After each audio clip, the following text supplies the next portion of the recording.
I was making coffee when my phone buzzed. It was a video message from Mrs. Langford, our old neighbor. I hadn't heard from her in years.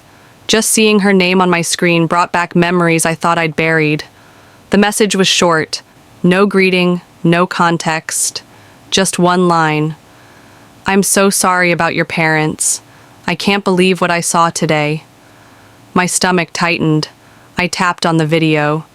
It was a church, a familiar one. St. Albans, the same place they used to take me for Christmas Eve services when I was little. The camera zoomed in slowly on two figures standing at the podium. My parents. My mother, dressed in black lace and pearls, dabbing fake tears.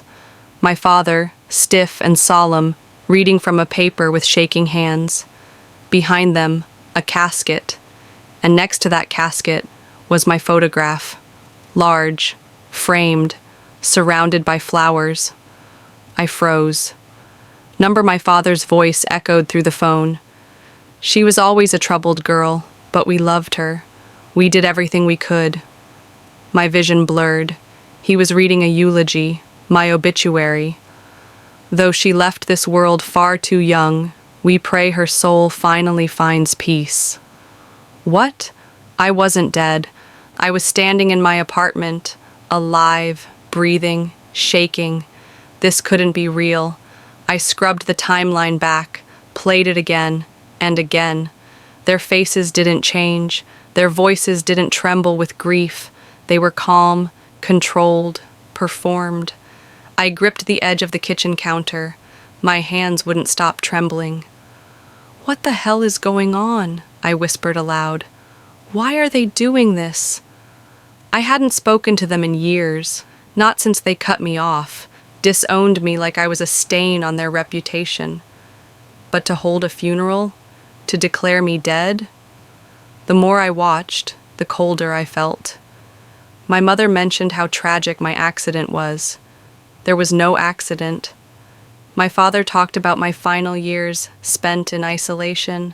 I was working, living, surviving. They knew that. They had to. So why? Why were they doing this? I sat down slowly, the phone still playing. The video ended with the camera panning to the mourners. Distant relatives, family friends, even my childhood piano teacher. All there, all dressed in black, all believing I was gone, dead. And no one had even tried to reach me. I played the video again, just to be sure I wasn't imagining it. But the truth was clear. They didn't just disown me, they buried me alive. And in that moment, one thing became crystal clear. This wasn't a mistake. It was a choice. It hadn't always been like this. There was a time when I believed family meant protection, loyalty, love. That illusion shattered 3 years ago, the day I was thrown out of my own life like trash swept under a rug. The truth? It wasn't me who stole the money. It was Elena, my younger sister, the golden child, the one who could do no wrong. She embezzled nearly $80,000 from our family's business account. She was reckless, addicted to a lifestyle she couldn't afford.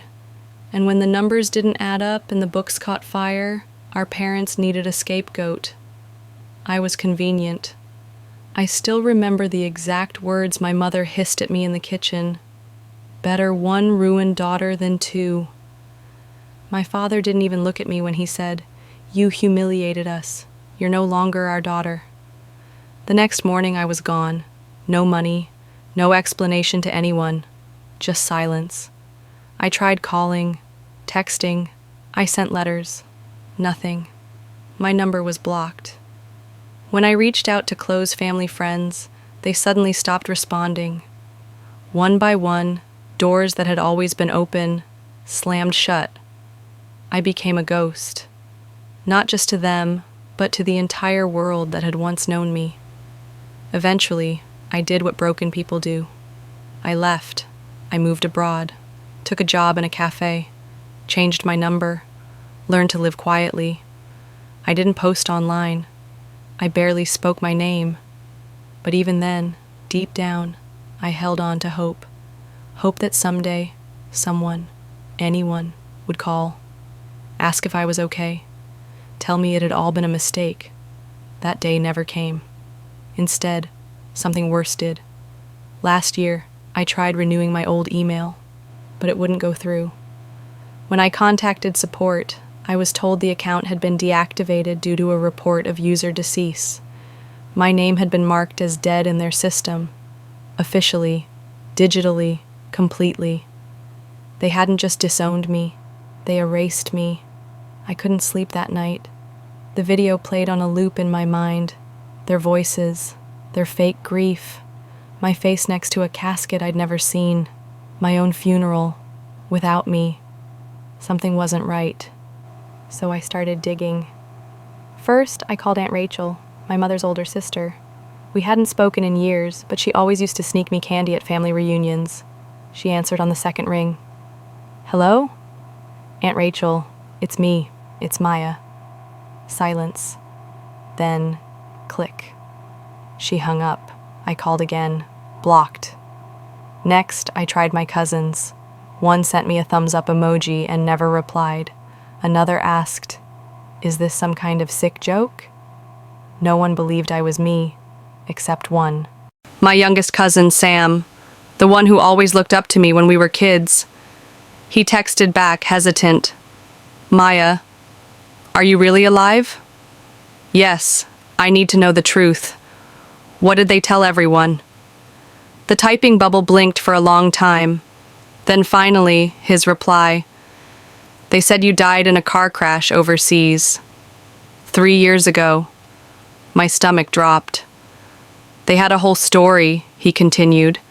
"Said it happened while you were traveling, that it was too late to bring you home. Cremation, closed casket." I nearly dropped my phone. There had never been a car crash. I'd never even owned a car while abroad. Something inside me snapped. I pulled out every document I had, passport stamps, rental records, immigration papers. I had never been in an accident. I had never gone missing. So I checked the public records office online, and there it was. Maya Dekwa, date of death, July 16th, cause, road accident, status, deceased certificate, ID, ARF 91327. They forged it. They made me legally dead. I stared at the screen, frozen.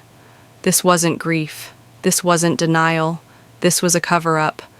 But what were they hiding that was worth burying me alive? I should have stopped digging. But once you realize your own family buried you alive, you have to know why. I found my answer in a place I hadn't looked in years. Elena's Instagram. She'd gone public again.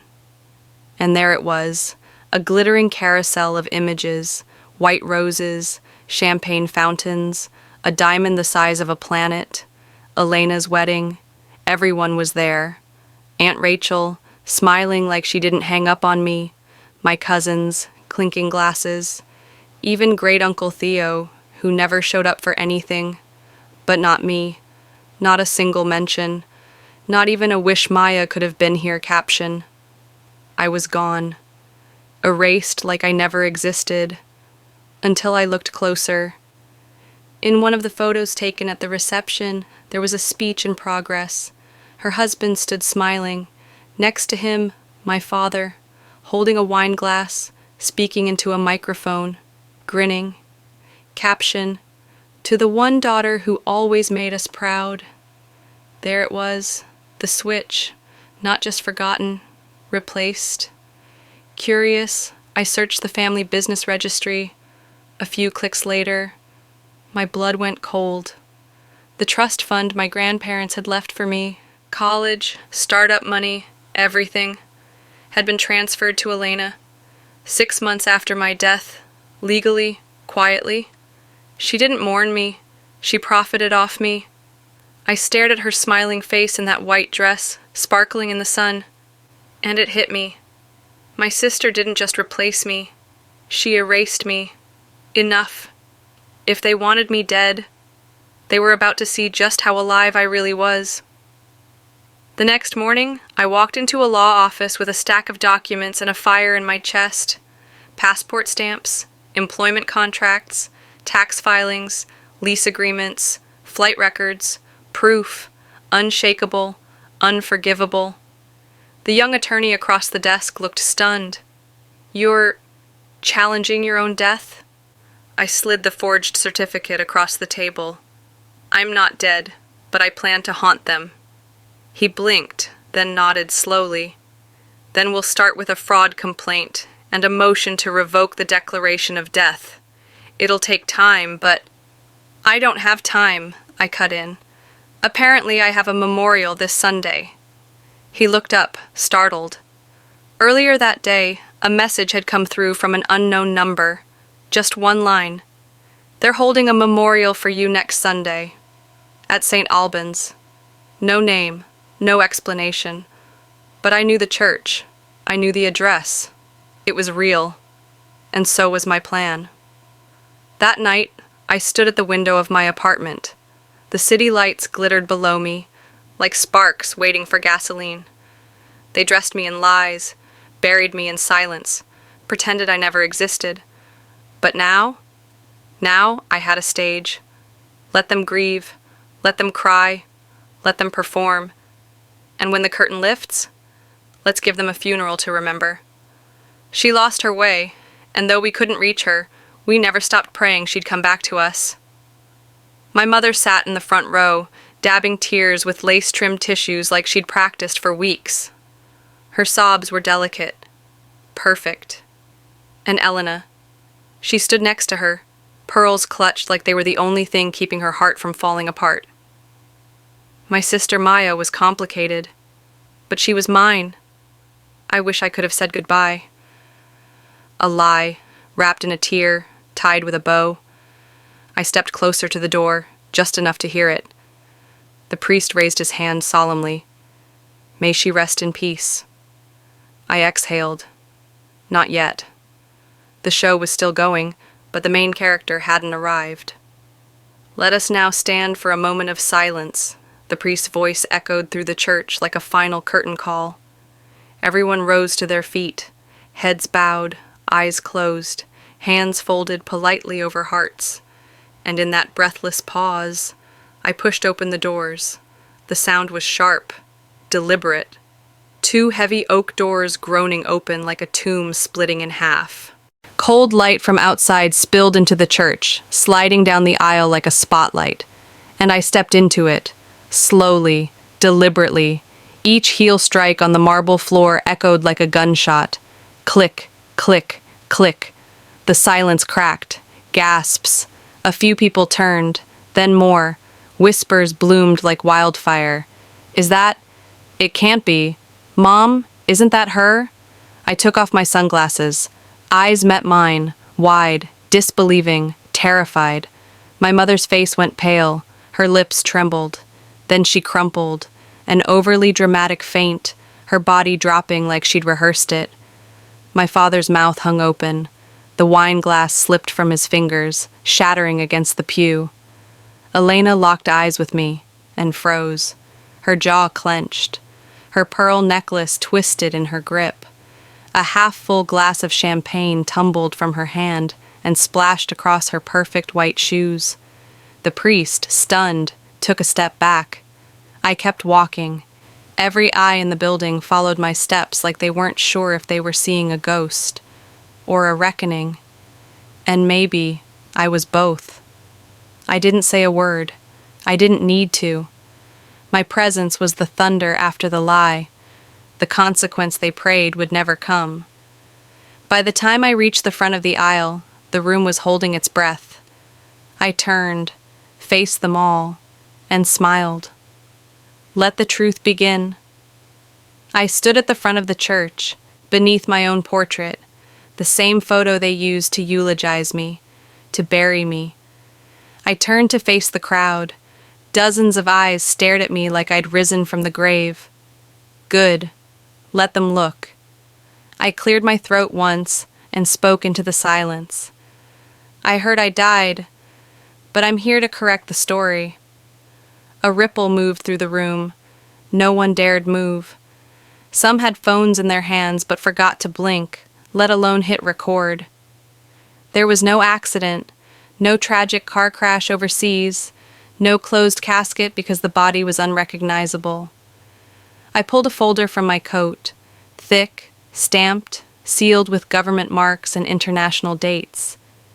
These are my passport stamps, my employment records, tax filings, apartment leases. I've been alive, I've been working, I've been surviving. The only thing I lost was them. I turned to my parents. They told the world I died. They faked the documents, filed a certificate, and when I was legally gone, I looked at Elena, who stood frozen, fingers clenched around her pearls. They transferred everything to her, my trust fund, my inheritance, my life. Elena opened her mouth, tried to speak. I didn't let her. Don't enjoy the house you bought with my money.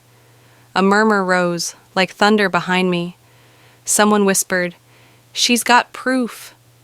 Another gasped, and then someone raised their phone, the red dot blinking. Someone was filming. Good. Let the world see this funeral for what it really was, not a farewell, a cover-up. "You didn't lose a daughter," I said, staring my father down. "You threw her away, and now you get to watch her walk back in." The lies were ashes, and I had just lit the match. I turned back one last time. My father's face was pale, my mother still trembling. Elena, hollow, defeated. No pearls to clutch now. "You buried me to protect yourselves," I said, calm and clear. "But I came back to haunt you, with the truth." No more shouting, no more lies, just silence, heavy, final. And as I walked out, the church bells began to ring. How fitting, a funeral bell. But this time, not for me.